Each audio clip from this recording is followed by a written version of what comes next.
नमस्कार। Debate central में एक बार फिर आप सभी का स्वागत है। मैं हूं संजय उपाध्याय। जैसा कि आप सभी को पता होगा कि प्रदेश में होने वाले पंचायत और निकाय चुनाव से पहले आरक्षण को लेकर घमासान मचा हुआ है। घमासान मतलब समझिए जो राजनीतिक दल हैं वो आपस में भिड़े हुए हैं और मामला भी है ओबीसी आरक्षण का।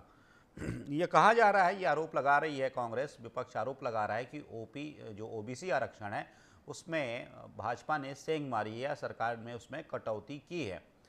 वहीं दूसरी ओर समझाने की कोशिश की जा रही है या फिर ये कहा जा रहा है सरकार की ओर से जो भी आरक्षण के प्रावधान किए गए हैं वह नियमानुसार किए गए हैं। ऐसे नियम हैं कि ये प्रावधान किए जाने आवश्यक थे। सुप्रीम कोर्ट की गाइडलाइन भी बताई जा रही है, उसका भी संदर्भ दिया जा रहा है कि ये सब कुछ हो रहा है।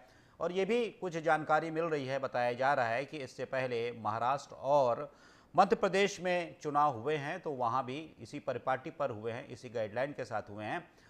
तो माना ये जा रहा है या फिर ये बताया जा रहा है कि पहले के नियम में ये जो पहले जो था उसमें बड़ा बदलाव हुआ है, विशेषकर आरक्षण के विषय को लेकर। चलिए हम सीधे चर्चा पे ही चलेंगे।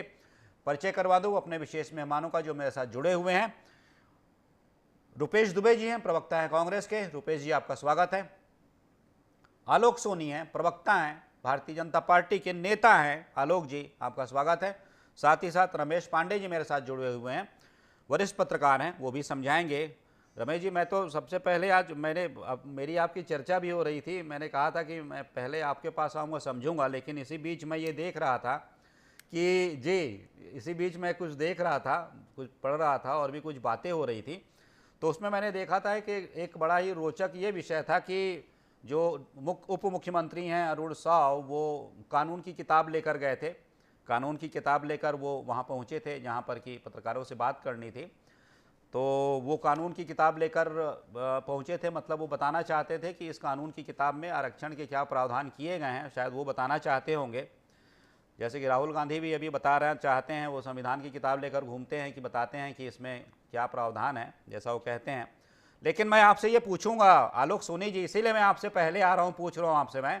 आप पहले बताइएगा, वो जो किताब लेकर आए थे अरुण साव जी, जो बताने की कोशिश की जा रही थी आरक्षण के विषय में कि नहीं ये कारण था, नहीं ये कारण है, इसलिए ऐसा हो रहा है। भाई शेड्यूल्ड क्षेत्र है, 16 सीट उनको देनी है। भाई यहाँ पर जो कास्ट का जो वहाँ प्रतिशत ज़्यादा है, 4 सीटें उन्हें देनी है। ये दो मिला के 50% का आंकड़ा पार हो जाता है, जो कि सुप्रीम कोर्ट की एक गाइडलाइन है। फिर ऐसे में ओबीसी आरक्षण नहीं है, लेकिन हम उसका प्रावधान करेंगे, ये सब कहा जा रहा है।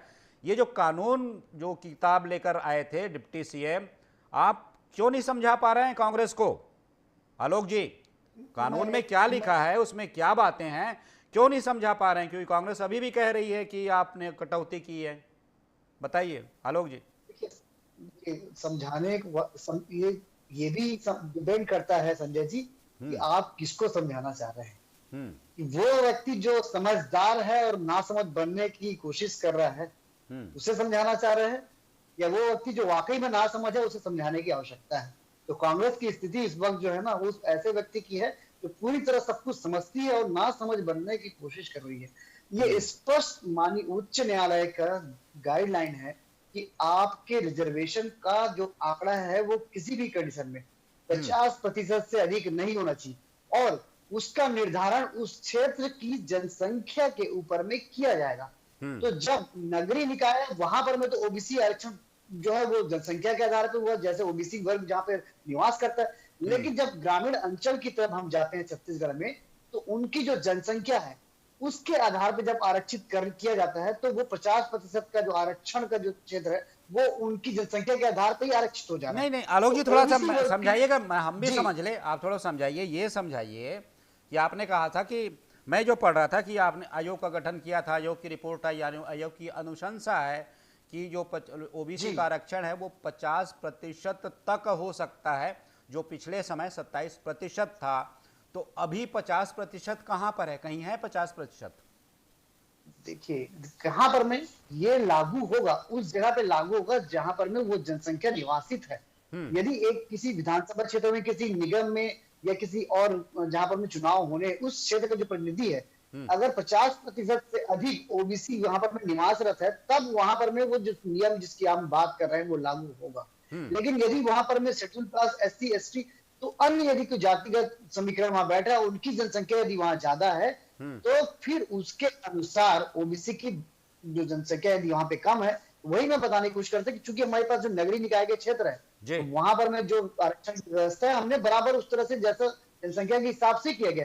और वही ग्रामीण क्षेत्रों में, चूंकि हमारे यहाँ पर में जो आरक्षित वर्ग है, उनके लिए 50% का जो आंकड़ा है रिजर्व का, उसमें हमने देने के बाद, जो कि उनकी जनसंख्या वहां पे ज्यादा है, वो ग्रामीण वर्ग में ज्यादा निवासित है, तो वो आरक्षण की जो प्रक्रिया, वो मैक्सिमम लिमिट है 50% हमने क्रॉस कर लिया है। ओबीसी वर्ग के लिए वहां पर में विशेष करके अध्यक्ष पद के लिए, ये भी बता दूं आपकी जानकारी, अध्यक्ष पद के लिए, उसके नीचे के उपाध्यक्ष सचिव और जो पद होते हैं, उन पदों में ओबीसी वर्ग को आरक्षण मिल रहा है। केवल अध्यक्ष के लिए ओबीसी वर्ग के लिए आरक्षण नहीं हुआ है। लेकिन उसके बावजूद पार्टी की मंशा देखिए, पार्टी ने ये निर्णय लिया है, और इसका प्रेस कॉन्फ्रेंस के बाकायदा हमारे उप मुख्यमंत्री जी ने, पार्टी ने ये तय किया है कि जहां पर में अनारक्षित है, वहां पर भी हम 50%, 50% जो है ओबीसी वर्ग को अपनी टिकट जो है वो देंगे। तो हमने तो अपने पार्टी लेवल पर भी आरक्षण ले आया है इसको, संविधान के साथ साथ, भारत के कानून के साथ साथ हमने पार्टी पर भी आरक्षित कर लिया। और हम ही वही पार्टी है जो सबसे पहले आरक्षण देने की बात करते हैं, सबसे पहले महिलाओं को आरक्षित करने की बात करते हैं, उनके लिए स्थान देने की बात करते हैं। और यदि कांग्रेस इस मुद्दे को केवल जाति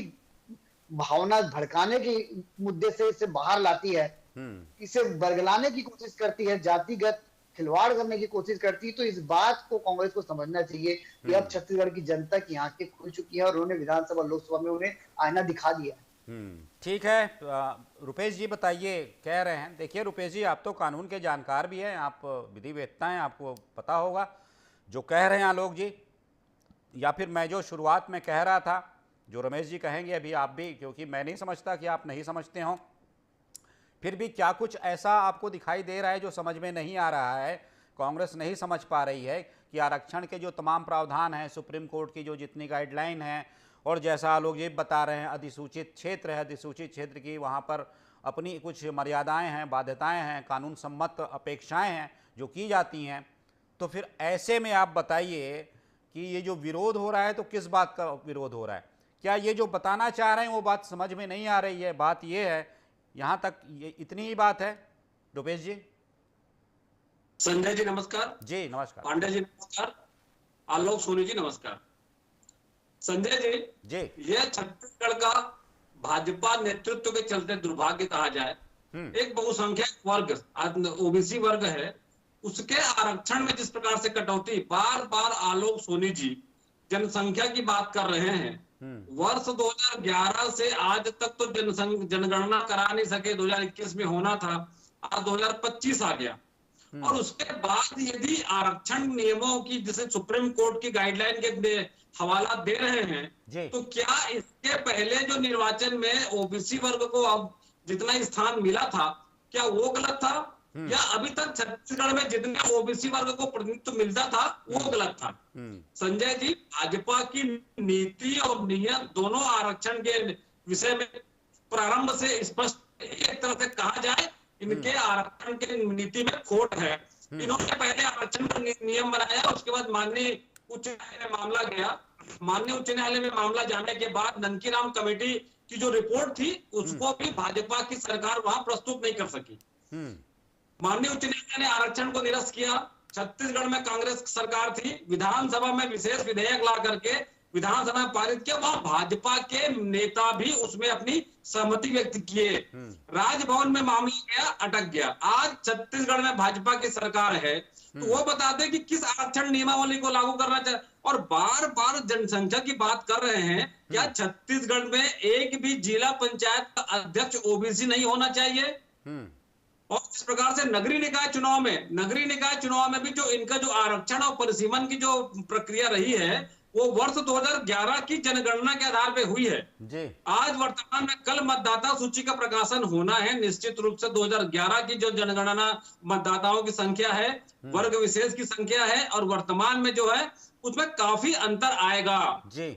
जिस प्रकार से मैं फिर से बताना चाहूंगा संजय जी, ये अपनी नाकामी को छिपाने के लिए, ताकि इनके पार्टी में आंतरिक कला तो पहले से ही है, अब चूंकि स्थानीय स्तर के जो निर्वाचन होना है और स्थानीय नेतृत्व को प्रतिनिधित्व तो नहीं मिलना है, उसको अपनी नाकामी को छिपाने के लिए अपने पार्टी के आंतरिक मामलों में 50% आरक्षण देने, अरे 50 क्या 70% आरक्षित कीजिए, ओबीसी को मौका दीजिए।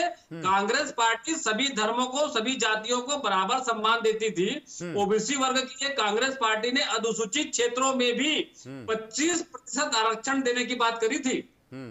आज अंटागढ़ देख लीजिए, अंटागढ़ में एक भी पार्षद ओबीसी का नहीं होगा।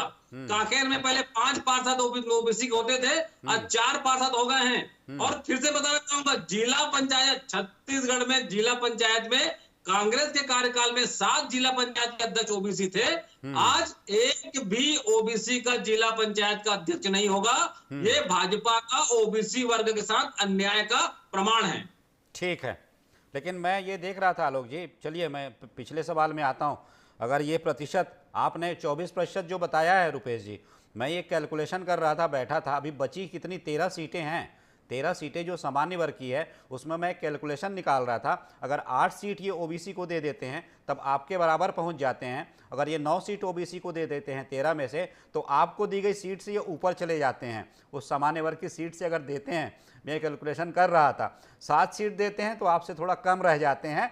एक मौका इनके पास बचा हुआ है, वो भी पहले पूरा कर लेने दीजिए, टिकट का बंटवारा होने दीजिए, फिर देखते हैं मैदान और गेंद किस पाले में है, किस ओर है।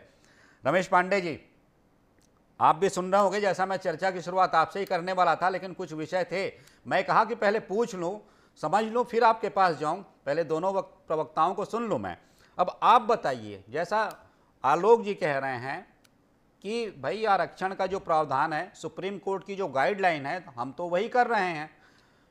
रुपेश जी कह रहे हैं कि पिछली बार जब हमने किया था, हमने जो करके दिखाया था, हम जो कर रहे थे, तो क्या वो सर्वोच्च न्यायालय की गाइडलाइन के विपरीत था, उसके खिलाफ था? अब 2 बातें आती हैं, स्पष्ट कर दीजिए। मुझे भी कुछ जानकारी है, मैं भी कुछ जानता हूं, लेकिन जैसी मेरी आपकी चर्चा हो रही थी, मैंने कहा था कि मैं आपसे ही सुनना चाहूँगा। स्पष्ट कर दीजिए, बात क्या है, ये पेंच, ये जो रार है, क्यों है? रमेश जी, अपने दोनों साथियों को नमस्कार करता हूं जी। और जानकारी में जो 2 बातें रखी, आप दोनों बिंदुओं पे मैं स्पष्ट करना चाह रहा हूँ जी। पहले तो हमारे रुपेश भाई ने जो कहा कि उन्होंने जो पहले किया था, क्या वो गलत था? तो उसके मामले में ये है कि ये जो अभी हो रहा है, वो उसका फैसला 4 जनवरी 2021 को और 10 मई 2022 को सुप्रीम कोर्ट के 2 फैसले आए थे। उसके बाद ये पहली बार छत्तीसगढ़ में चुनाव होने जा रहा जी। तो सुप्रीम कोर्ट की जो गाइडलाइन है वो पहले लागू ही नहीं थी, लागू तो अब हो रही है, पहली बार लागू हो रही है। तो जैसा रुपेश भाई ने किया था वो बिल्कुल सही किए थे, उसमें कोई गड़बड़ी नहीं थी। स्थिति आप समझने की कोशिश करिए, सुप्रीम कोर्ट का आदेश आने के पहले की और बाद की। पहले स्थिति ये थी कि अनुसूचित जाति और अनुसूचित जनजाति को मिलाकर के 50% आरक्षण दिया जाता था, या 50% से आरक्षण की संख्या कम होने पर वहां एक मुश्त ओबीसी को 25% आरक्षण दे दिया जाता था। तो टोटल आरक्षण क्या होता था, वो 50% से ऊपर बढ़ जाता था। इस बात को आप समझ गए। फिर इसके विरुद्ध महाराष्ट्र में किशोर कृष्ण राव गवली, उन्होंने सुप्रीम कोर्ट में एक रिट किया, जिसका फैसला 4 जनवरी 2021 को आया। और सुरेश महाजन ने मध्य प्रदेश में इस मामले को लेकर के सुप्रीम कोर्ट में रिट किया, जिसका फैसला 10 मई 2022 को आया। इन दोनों फैसलों में आया कि निकाय और पंचायत चुनाव में आरक्षण की कुल संख्या SC, ST, OBC मिलाकर के 50% तक ही होगी, इससे ज्यादा नहीं होगी। उसमें भी वरीयता पहले उनको दी जाएगी जिनकी संख्या ज्यादा होगी जी। तो उस मामले को लेकर के SC, ST और OBC तीनों की संख्या का निर्धारण कराया गया, जिसमें छत्तीसगढ़ में राज्य पिछड़ा वर्ग आयोग का गठन 16 जुलाई 2024 को करके पिछड़ा वर्ग के लोगों की आबादी का इन लोगों ने रिपोर्ट लिया। उसके आधार पर ये जो नई व्यवस्था लागू की गई है जी, वो लागू की गई है। अब सवाल उठता है कि जो 33 जिला पंचायत में एक भी ओबीसी को क्यों नहीं मिला।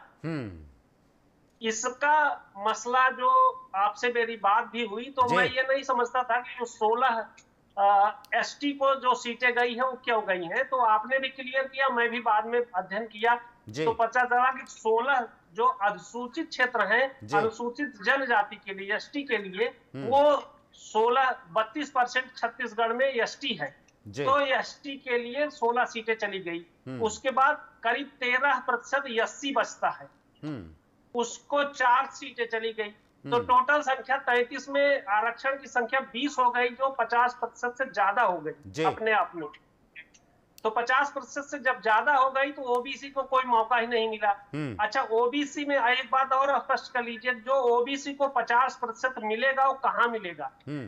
ओबीसी को 50% आरक्षण वहां मिलेगा जहां एसटी और एससी दोनों की सीमा और 50% के अंदर जो गैप होगा, अगर एससी एसटी को मिलाकर के 50% की सीमा तक नहीं पहुंचता है तो जो बीच की जो संख्या है उसका 50% ओबीसी को मिलेगा, न कि जनसंख्या के आधार पर। 50% जनसंख्या है इसलिए आरक्षण मिले, ये प्रोविजन नहीं है। आप बात समझ गए हो? जी जी जी। इस वजह से इनको ओबीसी को जिला पंचायत अध्यक्ष के पदों में स्थान नहीं मिला। अब रही बात जो आज की नई जानकारी आपने दिया कि नगरीय प्रशासन मंत्री अरुण साव ने इस बात की घोषणा की है जो अनारक्षित सीटें हैं उस पे वो ओबीसी उम्मीदवारों को चुनाव मैदान में उतारेंगे। तो ये एक नया है। अब ओबीसी को अगर वहां मौका मिलता है। रही बात पॉलिटिकल पार्टियों की, तो पॉलिटिकल पार्टियां अपने तरीके से हर परिस्थिति का लाभ उठाना चाहती हैं, उनको लाभ उठाना चाहिए भी। अब इसमें कितना सफल होते हैं ये चुनाव बाद समझ में आएगा। बिल्कुल रुपेश जी, अरे आप विद्वान हैं, आप मतलब विद्वान व्यक्ति हैं, आप विधि के जानकार हैं। आप ये जानकारी आपसे छुपा कर रखी गई थी क्या? 16 जनवरी ये जो 10 मई 2022 वाली है, 4 जनवरी 2021 वाली जो जानकारी है, सुप्रीम कोर्ट का जो निर्णय है, ये जो बताया जा रहा है, मतलब ये अभी का है। ये आपने किया था वो ठीक किया था, 100% सही था वो। लेकिन अभी जो वर्तमान में जो नए ऐसे प्रावधान आए हैं, ऐसा सुप्रीम कोर्ट का जो निर्णय आया है जो बता रहे हैं रमेश जी, तो उस संदर्भ में या फिर उन्हीं गाइडलाइंस के साथ ये चुनाव हो रहे हैं, ये जानकारी नहीं थी क्या रुपेश जी? संजय जी जी, जानकारी सभी रहती है, लेकिन देखिए मैं फिर से कहना चाहूंगा 2011 की जनगणना के बाद 2021 में जनगणना हो जानी थी। बिल्कुल, ये पूरी लेकिन तरह आप भी जानते हैं रुपेश जी कितनी बड़ी महामारी थी उस वक्त। आप भी जानते हैं, देश तो मतलब लोग तो सिर्फ जान की चिंता कर रहे हैं, आप जनगणना की बात कर रहे हैं। लोग तो चाहते थे जैसे भी जान बच जाए। निश्चित रूप संजय जी, हम भी उस बात को मान रहे हैं। 2 साल के बाद जो कोरोना, भीषण कोरोना काल आया, सबने झेला है जी। उसके बाद सरकार की मंशा और नीति होनी चाहिए, नियत होनी चाहिए। अभी वर्तमान परिस्थिति में आज बताइए मुझे आप कि 2011 की जनगणना के आधार पर इनका जो परिसीमन भी हुआ, आरक्षण के नियम लागू हुआ, और जिस प्रकार से कैबिनेट में जब निर्णय हुआ, तो कैबिनेट में निर्णय होने के बाद तत्काल उप मुख्यमंत्री जी अरुण साव ने कहा कि ओबीसी वर्ग को 50% आरक्षण देने की काम भाजपा ने कैबिनेट में निर्णय पारित किया है। निश्चित रूप से सर्वहारा वर्ग ने उसको एप्रिशिएट किया, स्वागत किया।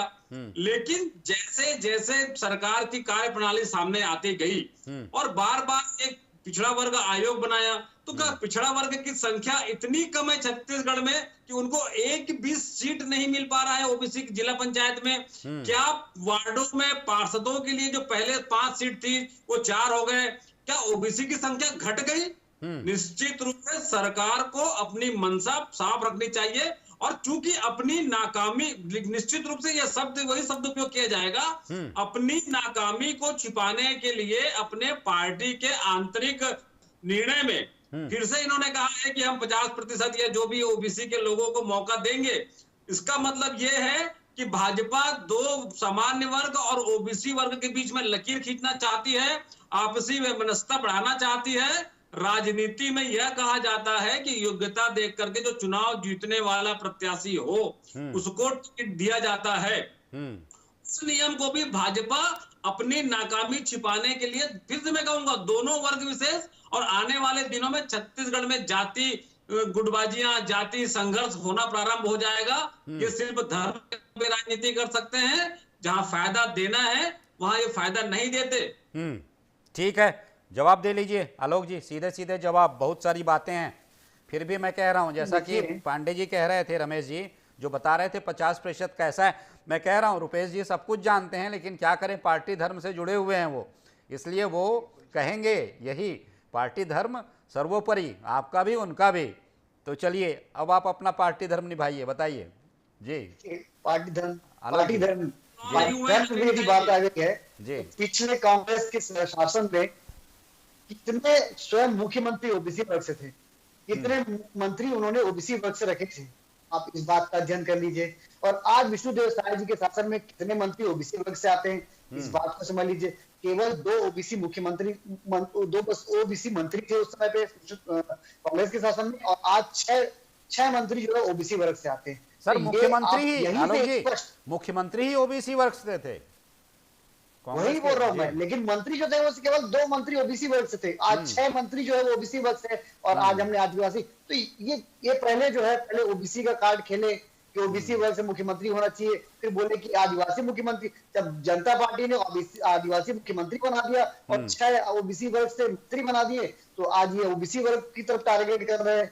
इनको लग रहा है कि ओबीसी वर्ग की तरफ इतनी प्रतिनिधि शासन में, सरकार में मिल चुका है, तो अब उन्हें कैसे नाराज किया जाए और किस तरीके से उन्हें भड़काया जाए, कि ये प्रयास जो है वो जारी है। अरे वो भारतीय जनता पार्टी वो पार्टी है जिसने सवर्णों के लिए भी आरक्षण की बात करी, गरीब सवर्णों को आरक्षण देने की बात करी और उन्हें आगे बढ़ाने की बात करी, महिलाओं के आरक्षण की व्यवस्था भारतीय जनता पार्टी ने। तो आरक्षण के खिलाफ कभी भारतीय जनता पार्टी नहीं रही। केवल और केवल मंशा ये है कि उस व्यक्ति को आरक्षण मिले जो वाकई में उसका हकदार है। स्वयं माननीय उच्च न्यायालय ने नौकरियों पर भी जब बात आई तो ये तक कहा कि SC/ST वर्ग में भी एक क्रीमी लेयर होना चाहिए, ताकि वो बार बार कलेक्टर का बेटा कलेक्टर और चपरासी का बेटा चपरासी ना बने, उसमें भी एक क्रीमी वर्ग का विधान। तो उसके लिए भी कांग्रेस की पार्टी ने उन्हें बरगला कर। अच्छा, एक बात बताइए, और आलोक जी एक बात बताइए, चलते चलते मैं एक बात और पूछ लूं। जैसा मैं कह रहा था, रास्ता आपके लिए बच रहा है, जो 13 सीटें बच रही हैं, तो रुपेश जी को जवाब देने के लिए, कांग्रेस को जवाब देने के लिए रास्ता भी आपके पास खुला हुआ है। 7 सीटें देते हैं तो लगभग उनके बराबर आ जाते हैं, 13 में से 8 सीटें ओबीसी को देते हैं तो उसके ऊपर चले जाते हैं। समझ रहे हैं आप जो मैं कह रहा हूं? यदि पार्टी ने अपना निर्णय ले लिया है और स्पष्ट शब्दों में क्या है कि 50% हम ओबीसी आरक्षण देंगे। लेकिन एक बात और मैं स्पष्ट करना चाहूंगा रुपेश जी को भी, आपको भी, सभी को भी, कि किसी भी जाति वर्ग में भारतीय जनता पार्टी में किसी भी नेतृत्व की कोई कमी नहीं है। हर जाति वर्ग में भारतीय जनता पार्टी में हमारे पास नेतृत्व मौजूद है। और जहां तक जीतने वाले कैंडिडेट की बात रुपेश जी ने करी, तो ये बात भी तय है कि जीतने वाले कैंडिडेट की भी मौजूद है और उन कैंडिडेट पर ही पार्टी जो है दांव लगाएगी। ठीक है रमेश जी, एक चलते चलते एक बात बता दीजिए, ये जो पूरी बातें हैं, ये 50% वाला मैं चलते चलते एक बार फिर से चाहूँगा आप वो दोहराएं, क्योंकि इसकी बात कर रहे थे रुपेश जी भी और इसकी बात कह रहे थे आलोक जी भी। कह रहे थे हम 50% देने के लिए प्रतिबद्ध हैं, और रुपेश जी पूछ रहे हैं 50% देने की बात की, कहाँ दिया? ये दोनों एक बार और स्पष्ट कर दीजिए, उसके बाद समापन करने के आज का। जी रमेश जी। देखिए मैं इस पे 2 चीज और जोड़ना चाहता हूँ जी। इस नए प्रोविजन पे महाराष्ट्र में भी पंचायत चुनाव हो चुके और मध्य प्रदेश में भी हो गए हैं जी, लेकिन न तो महाराष्ट्र में इसके विरोध के स्वर कहीं उठे और न ही मध्य प्रदेश में। ये आवाज छत्तीसगढ़ में ही क्यों उठ रही है, एक बड़ा सवाल ये भी है जी। दूसरा जो ये बड़ा सवाल इसलिए तो नहीं है क्योंकि एक आधिकारिक बयान आता है कि ओबीसी को 50% आरक्षण देंगे, तो ये लपक लिया विपक्ष ने। उसने पहले तो सोचा कि ये देंगे, लेकिन बाद में प्रावधान कुछ ऐसे सामने आए, कहा कि अरे कैसे दे सकते हैं, या फिर देने का तरीका कुछ और होगा। इसलिए मुझे लगता है कि इस प्रदेश में ये स्वर या फिर एक रार जो निकला है, इसी वजह से निकल आया लगता है। जी कांग्रेस के पास एक अच्छा मुद्दा मिल गया और अवसर का लाभ उठाने का पूरा भरपूर प्रयास किया, और प्रयास करना भी चाहिए। प्रयास उन्होंने अच्छा किया, विपक्ष भारतीय जनता पार्टी को इसको सही तरीके से लोगों के बीच पहुंचाया जाना चाहिए, जो भारतीय जनता पार्टी नहीं कर पा रही। ये भी एक बात सही है। जी बिल्कुल। अब जो 50% वाली बात आपने कही, अगर जैसा कि आपने बिल्कुल सही कहा कि भारतीय जनता पार्टी जो अनारक्षित सीटें हैं उसमें 50% अपना संख्या पार कर लेती या उससे ज्यादा ओबीसी को कैंडिडेट बना देती, तो निश्चित रूप से भारतीय जनता पार्टी एक सराहनीय की पहल करेगी और उसकी तारीफ की जाएगी जी। और दूसरा जो सवाल इन्होंने उठाया रुपेश भाई ने जी, उनका भी कहना लाजमी है, लेकिन उसमें आप जब अध्ययन करेंगे तो पाएंगे कि जो व्यवस्था निर्वाचन आयोग ने अभी दी है वो बिल्कुल सही है, उसमें कहीं भी कोई कमी नहीं है, कोई गड़बड़ी नहीं है जी। अगर उस व्यवस्था में कोई परिवर्तन चाहता है तो उसको सुप्रीम कोर्ट जाना पड़ेगा, सुप्रीम कोर्ट में अपना तर्क देना पड़ेगा और वहां से ही डिसीजन हो सकता है। बाकी ये पॉलिटिकल पार्टी के हल्ला करने से, धरना करने से, प्रदर्शन करने से इसमें कोई बदलाव नहीं आने वाला। जी रुपेश जी, रमेश जी बता रहे हैं कि प्रदर्शन से कुछ नहीं होगा सर, जिला स्तर, ब्लॉक स्तर, सुप्रीम कोर्ट जाइए जी। निश्चित रूप संजय जी, इसी आरक्षण प्रणाली जो लागू हुए थे अक्षरशः जो महाराष्ट्र के चुनाव हैं, जो मैं फिर से दोहराना चाह रहा हूँ, नगरीय निकाय के अधिकांश महाराष्ट्र में इसी आरक्षण प्रणाली लागू किया गया था। वहां माननीय हाई कोर्ट ने उसमें निर्णय दिया, उसके बाद मामला अभी सुप्रीम कोर्ट में लंबित है। वहां क्या होगा, ये भाजपा चाहती ही नहीं कि स्थानीय निकाय के चुनाव या त्रिस्तरीय पंचायती राज के चुनाव हो और मामला कोर्ट जाए, ताकि इनका जो गलतियां हैं वो धरी की धरी छुप जाए। इसलिए चुनाव ना कराना पड़े करके ये प्रपंच है। अंतिम संक्षेप आलोक जी, अंतिम 10 सेकंड। हमने तो अपना जो कमिटमेंट है वो छत्तीसगढ़ की जनता को कर दिया है कि जो आरक्षण व्यवस्था लागू नहीं हो पाई संविधान के किसी कारणों से, लेकिन भारतीय जनता पार्टी प्रतिबद्ध रही। अब ये कांग्रेस के पास अवसर है कि वो भी ऐसे ओबीसी के चेहरों को अवसर दे और अपनी प्रतिबद्धता बताए और आकर के बताए वो कितनी ओबीसी हितैषी है। इस बात को उनको कांग्रेस के प्रवक्ता और कांग्रेस के बड़े नेताओं को आकर के स्वीकार करना चाहिए और ओपन चैलेंज के रूप में लेना चाहिए, तब बात बनती है यहाँ पर में।